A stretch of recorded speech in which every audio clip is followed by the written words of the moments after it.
Radachem et Zeta Ishmael, on se retrouve aujourd'hui 14 Iyar en l'honneur de la Yehoula d'un Tana qu'on appelle Rabbi Yehuda Bar Ilai, qui est l'un des 5 élèves de Rabbi Akiva. Comme vous savez, Rabbi Akiva, une fois que ces 24 000 élèves sont partis de ce monde, il n'a pas désespéré. En Shum Yehush Ba'olam Klal, il s'est finalement remis et il est reparti de zéro avec 5 nouvelles élèves qui vont donner toute la Torah qu'on connaît aujourd'hui, qui sont Rabbi Yossi, Rabbi Shimon, Rabbi Meir, Rabbi Elazar et Rabbi Yehuda Bar Ilai. Rabbi Yehuda Bar Ilai est un érudit qui est à la hauteur des 4 autres, une personne extraordinaire. Et on va essayer en son honneur, que son mérite nous protège, de partager ensemble quelques mots sur lui que la Gemara, qui est donc la Torah orale, nous enseigne. Donc à chaque fois que Rabbi Yehuda est enseigné, qu'on parle de Rabbi Yehuda dans la Torah orale, il s'agit de Rabbi Yehuda Bar Ilai lorsqu'il n'y a pas d'autre précision. C'est donc l'un des 5 élèves de Rabbi Akiva qui vont enseigner en Eretz Israël toute la Torah. Il est le premier à prendre la parole dans toute occasion, comme c'est rapporté dans Brachot 63b, et il est mentionné plus que tous les autres sages dans la Mishnah, 600 fois, presque le double que les autres sages. C'est dire combien il est important. Lorsqu'il est face à Rabbi Meir et à Rabbi Shimon, c'est son opinion qui est retenue pour la halacha. C'était évidemment un homme extrêmement pieux, oui, puisque chaque fois que la Gemara parle d'un homme pieux, selon Baba Kama, page 103b, il s'agit de 2 personnes seulement. Soit il s'agit de Rabbi Yehuda Bar Ilai, dont on parle aujourd'hui, soit de Rabbi Yehuda Ben Bava. Ce sont les 2 personnes qui sont initiées ou dont le titre est homme pieux dans la Gemara, dans la Torah orale. C'est pour vous dire à quel point c'est un homme extraordinaire. Au temps de Rabbi Yehuda, les sages étaient très très pauvres, et à tel point que c'est rapporté dans Sanhedrin à la page 20a. C'est rapporté là-bas qu'il partageait, pour étudier la Torah, à l'époque il étudiait avec un talit. Et il avait besoin de mettre le talit pour étudier la Torah. Et ils étaient tellement pauvres qu'ils devaient partager un talit pour 6. Ils avaient un grand talit, ils se mettaient 6 personnes sous ce talit-là, ils étudiaient tous ensemble la Torah. Un jour, la femme de Rabbi Yehuda Bar Ilai, elle acheta de la laine et elle a tissé un bel habit, elle a tissé un manteau. Et ils se partageaient, lui et sa femme. C'est-à-dire que quand sa femme avait besoin de sortir dans la rue, elle le mettait. Et lorsque lui devait prier, il le reprenait. Un jour, Rabbi Shimon Gamliel, il a décrété un jeûne collectif pour une raison particulière. Et tous les sages étaient donc conviés à se présenter à la synagogue. Mais Rabbi Yehuda ne s'est pas présenté. Rabbi Shimon Ben Gamliel a demandé pourquoi. Et on lui a dit que sa femme était sortie de la maison et qu'il n'avait pas donc de quoi se vêtir pour sortir. C'est vous dire à quel point il était pauvre. Et alors tout de suite, Rabbi Shimon a dit quoi? C'est à ce point-là, il est pauvre, mais je vais lui envoyer moi un cadeau. Je vais lui envoyer un habit. Et c'est donc ce qu'il a fait, il lui a envoyé avec un messager, lui a envoyé en cadeau un manteau.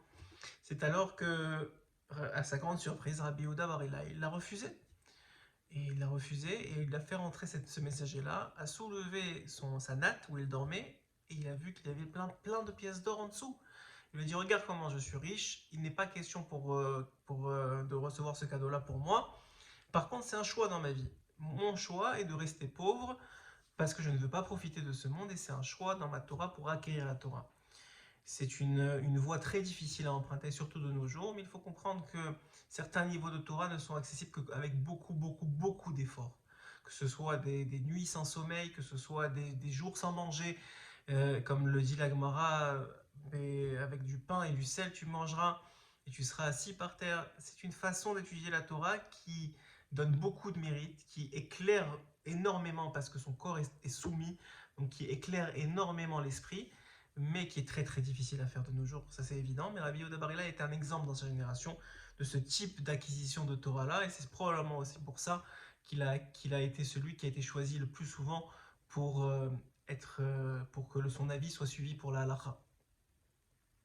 Rabbi Yehuda Bar Ilai, chaque vendredi, on lui apportait juste une bassine d'eau, il se lavait, et puis après ça, il se recouvrait d'un talit blanc.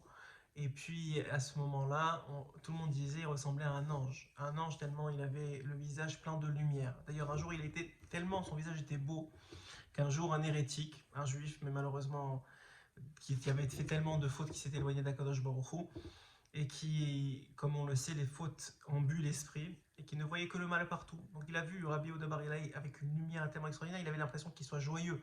Il a dit comment un homme comme ça il peut être joyeux? C'est sûr il fait des choses pas normales. Soit il a une si bonne mine, soit il doit certainement vendre du cochon, ou il doit prêter avec intérêt, il doit faire des affaires pas correctes pour être si joyeux.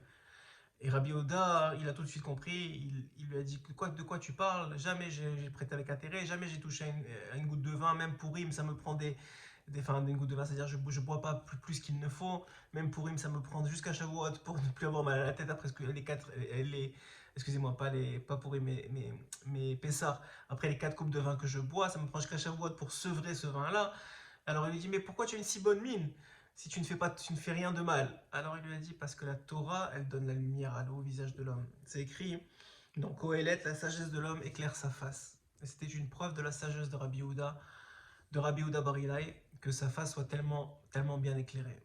Finalement, on voit que Rabbi Yehuda Bar Ilai, il s'efforçait de faire des mitzvot le plus qu'il pouvait, il réjouissait les mariés, il essayait de faire le maximum, mais surtout, il avait un ascétisme extraordinaire. Il s'était éloigné le plus qu'il a pu de ce monde-ci pour pouvoir acquérir le plus de Torah possible, parce qu'il était un étudiant matmide dans les plus profondeurs des choses. Il rentrait dans toutes les profondeurs de la Torah et a essayé le plus qu'il a pu de le transmettre à ses élèves. D'ailleurs, ses élèves comme Rabbi Elazar, le fils de Rabbi Shimon, ou Rabbi Yehuda Nassi, ou d'autres, sont des très grands érudits qui vont construire la génération qui va suivre Rabbi Yehuda Bar Ilai.